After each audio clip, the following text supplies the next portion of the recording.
All right, good day, everyone. What we're going to be doing is talking about factoring today, but we're going to kind of take it that next step.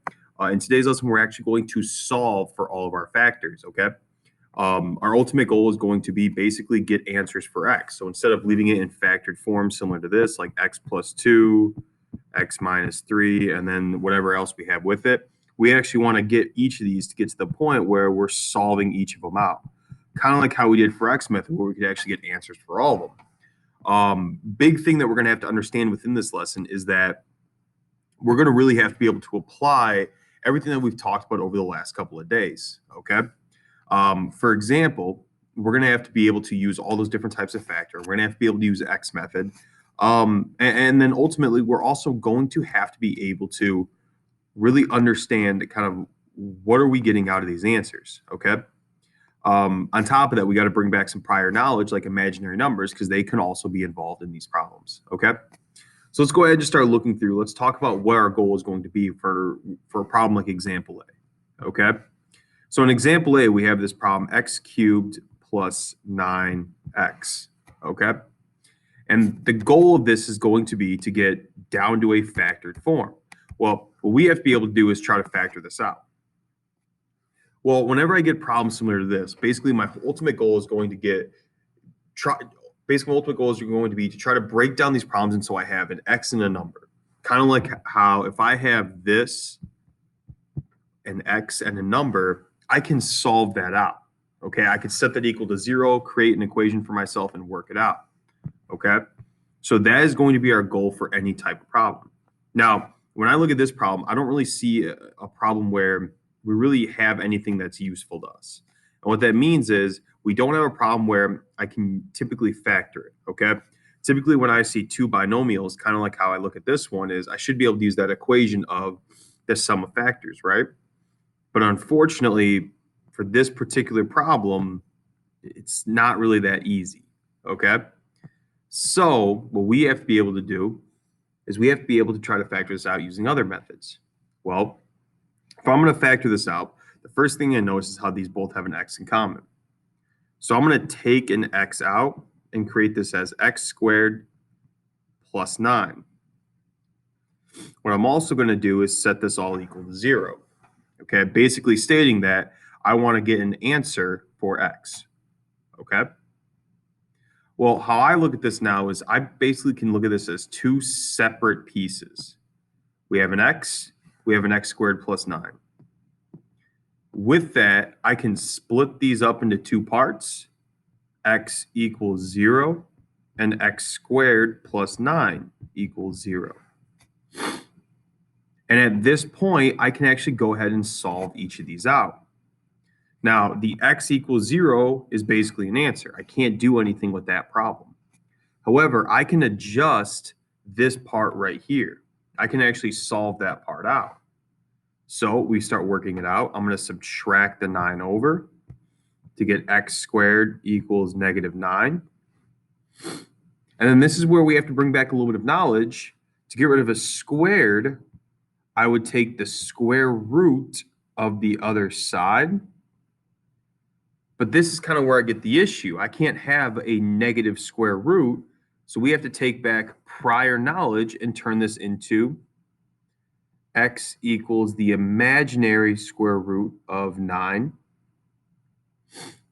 Excuse me. Remember, every time we're taking a square root, we also have to add one key thing. We have to make this plus or minus. And now I can take the square root of 9 to get x equals positive -3i. Okay? So notice how I was able to split this up into 3 different parts. Okay?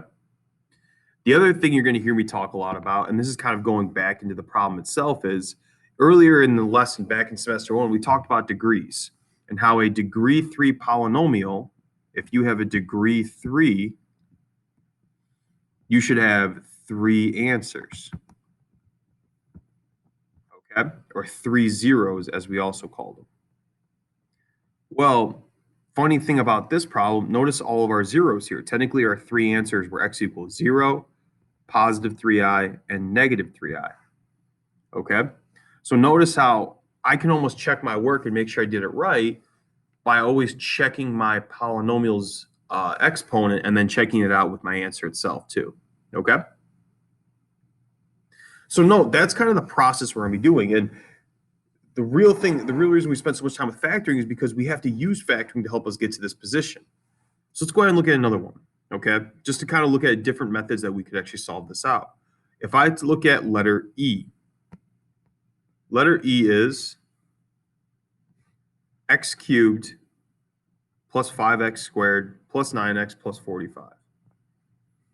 So we have x cubed plus 9x squared plus 5x plus 45. And let me double check and make sure that's right.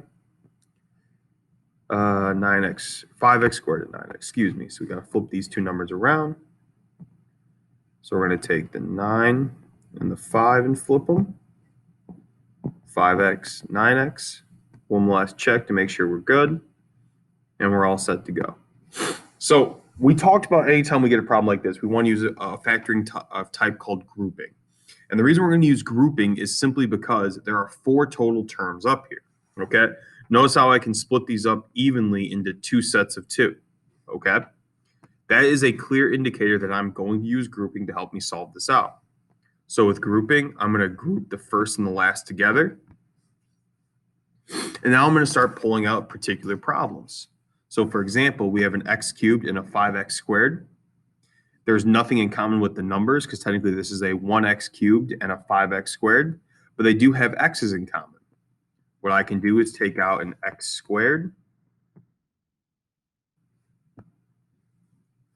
That will leave me with x plus 5.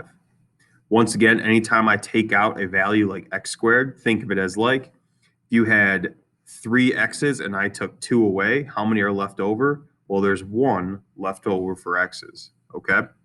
Anytime we're taking that value out, always try to think backwards off of that, okay? On the other side over here, we have a 9x plus 45. Notice how they don't have an x in common, so I'm not allowed to take an x out. However, 9 and 45 both have a 9 in common. So I can work that out to get x plus 5. I get to my final answer, which is x squared plus 9 and x plus 5. Now, if we're going into last week's lesson, technically we'd be done right there. We have factored form. However, this isn't really the case that we're looking for. We're going to set this equal to 0 and solve it out. Well, if I were to do that, I can split these up into 2 parts and work it out for each particular example. We have x squared plus 9 equals 0. And we have x plus 5 equals 0. From here, I can work each of these out. Subtract the 5 in the first one to get x equals negative 5. And then over here, we do a little bit more work. So we get x squared equals negative 9. We're going to take the square root. So we have positive and negative, the square root of negative 9. Unfortunately, remember once again, we can't take the square root of a negative. So just like how on the other page, this is going to become positive negative I square root of 9, which is going to simplify to x equals positive negative 3i. Okay? And we have our final 2 answers right there. So notice, we'll talk about this more in class. I'll go through a couple more notes, a couple more examples and things like that. But this is the process for today. Now, I will say one of the key things to understand is if I split it up into 2 different parts here, we've already talked about doing all of this setup to begin with, all right? This was kind of all of last week before semester 1 ended. We spent all that time doing factoring to try to get it down to this particular spot. What we're doing in this lesson is we're taking that next step, okay? We're trying to solve and get each of the answers by themselves and actually, get particular answers for all of these problems, okay? Besides that, go ahead and answer any questions that are in the Ed puzzle, and I will see you tomorrow in class.